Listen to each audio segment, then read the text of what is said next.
नमस्कार साथियों, मैं प्रमोद उपाध्याय बाल विद्या मंदिर सीनियर सेकेंडरी स्कूल कत्थपुरा नागौर के ई लर्निंग पोर्टल पर आपका हार्दिक स्वागत करता हूं।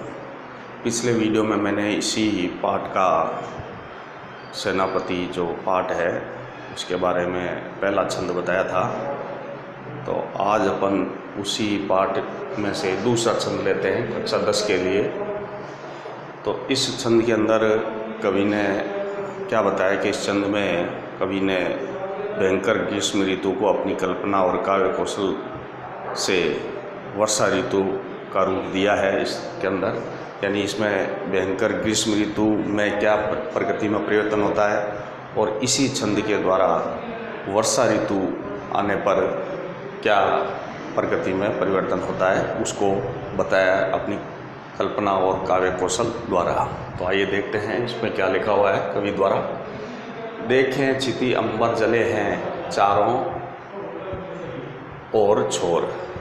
इसमें कवि बता रहे हैं कि छिति यानी अंबर यानी आकाश, छिति यानी पृथ्वी आकाश चारों तरफ क्या है, भीषण गर्मी फैल रही है। यानी पृथ्वी और आकाश के चारों तरफ भी भयंकर ग्रीष्म ऋतु का आगाज हो गया है।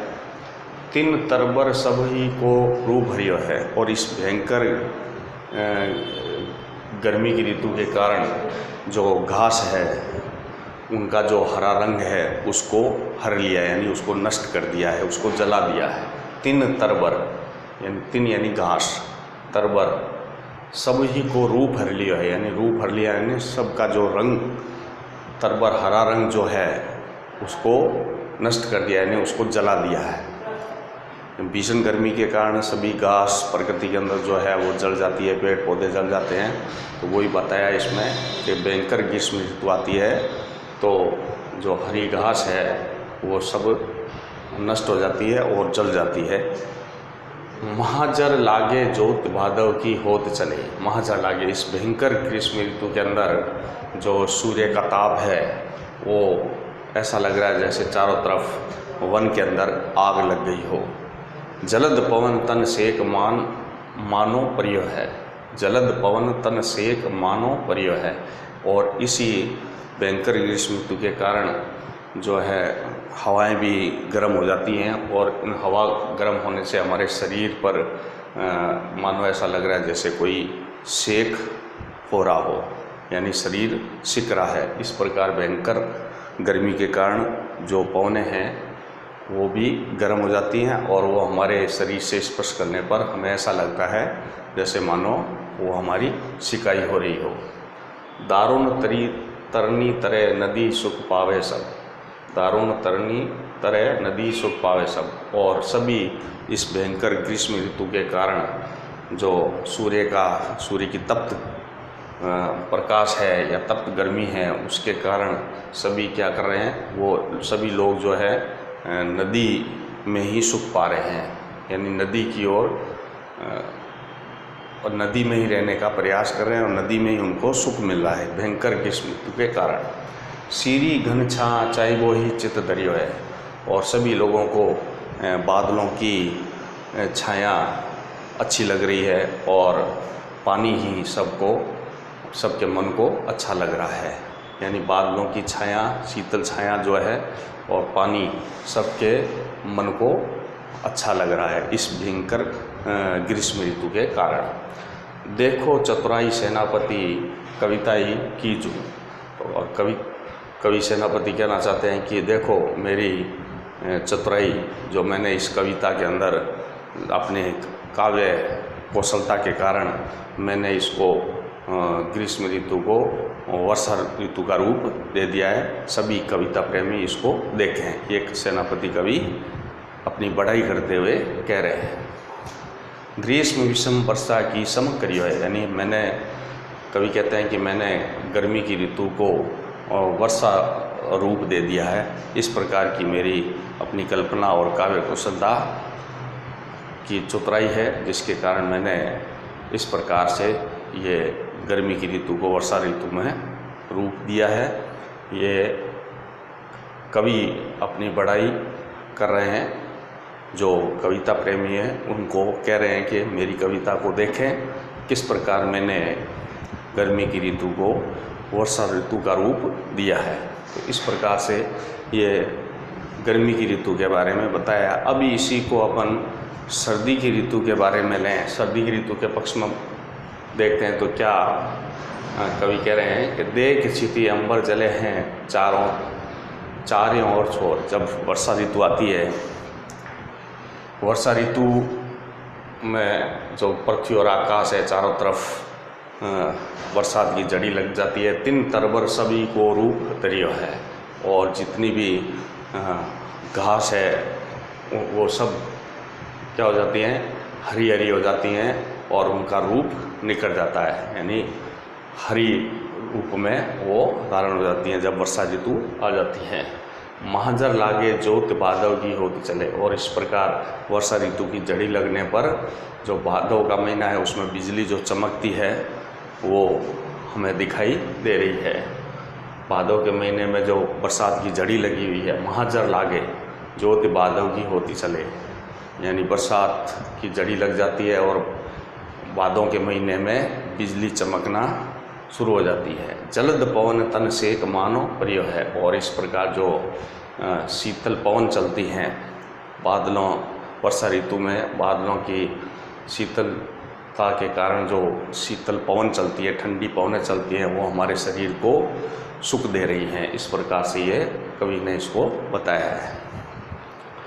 दारुण तरनी तरह नदी सुख पावे सब, और इस प्रकार वो लकड़ी की नाव बनाकर और उसे वर्षा ऋतु में जब नदी उफान पर हो जाती हैं तो उसमें लकड़ी की नाव बनाकर एक स्थान से दूसरे स्थान पर जाने के लिए आनंदित हो रहे हैं।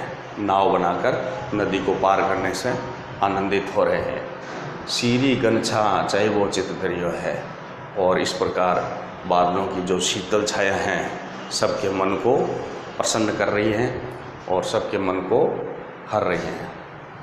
देखो चतुराई सेनापति कविताई की जो, इस प्रकार सेनापति कवि कह रहे हैं कि देखो मेरी चतुराई कि किस प्रकार मैंने गर्मी की ऋतु को ग्रीष्म ऋतु वर्षा की सम करियो है, यानी गर्मी की ऋतु को मैंने वर्षा का रूप दिया है। तो इस प्रकार कवि जो सेनापति कवि हैं जो अपनी बड़ाई करते हुए इस प्रकार की बात कह रहे हैं कि गर्मी की ऋतु को मैंने वर्षा का रूप किस प्रकार से मैंने इस छंद के अंदर दिया है। इसको जो कविता प्रेमी है उसको पढ़ें और देखें। तो इस प्रकार से कवि ने ये प्रकृति के बारे में, इसमें दोनों ऋतुओं के बारे में बताया है, और अपनी काव्य कौशलता और अपनी कल्पना के आधार पर इन्होंने इस प्रकार से गर्मी की ऋतु को वर्षा ऋतु में परिवर्तित किया है। तो इसको आप नोटबुक में नोट कर लेंगे। इसमें थोड़े से मैं कठिन शब्द हैं उनके अर्थ बता देता हूँ। जैसे क्षिति, क्षिति का मतलब होता है पृथ्वी। अंबर, अंबर का मतलब होता है आकाश। चारों ओर छोर यानी चारों तरफ, चारों ओर। तिन यानी घास। रूप हरियो यानी रूप ले लिया है, रूप लिया। माजर यानी जड़ी लगना।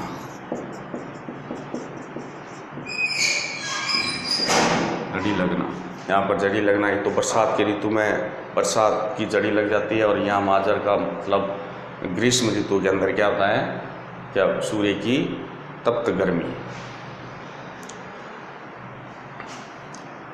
भादव यानी भादव का महीना।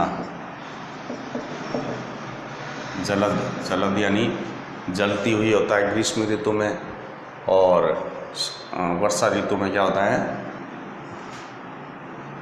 शीतलता यानी जल से भरी हुई पवनें, जल से भरी हुई पवनें। तन सेक यानी शरीर को सेकना, और यहाँ पर सेक का मतलब ये भी है कि जो ठंड बरसात ऋतु में तो तन सेक यानी मन को अच्छा लग रहा है, यानी शरीर को क्या कर रही हैं, शीतल पवने शरीर को आनंदित कर दिया, मन को खुश कर रही है। दारुण यानी काठ की नाव, ये नाव, तरनी यानी नाव, ठीक है। और दारुण वैसे यहाँ पर आग, जंगल की आग भी होती है गर्मी की ऋतु में। नदी सुख पावे, सीरी, सीरी यानी ठंडी, घन यानी बादल, चाहे वो यानी चाहना, चित्त, चित्त यानी हृदय, मन, चतुराई, सेनापति कविताएं को जूं, ग्रीष्म यानी गर्मी, और बरसात की ऋतु, वर्षा ऋतु, समकरी यानी सब समान माना, यानी ग्रीष्म ऋतु को वर्षा ऋतु के समान इसमें बताया गया है। तो इस तरीके से आपको इस नोट 2 को नोट कर लेंगे। अगले वीडियो में मैं आपको इसका तीसरा छंद बताऊंगा। आज के वीडियो में इतना ही, धन्यवाद।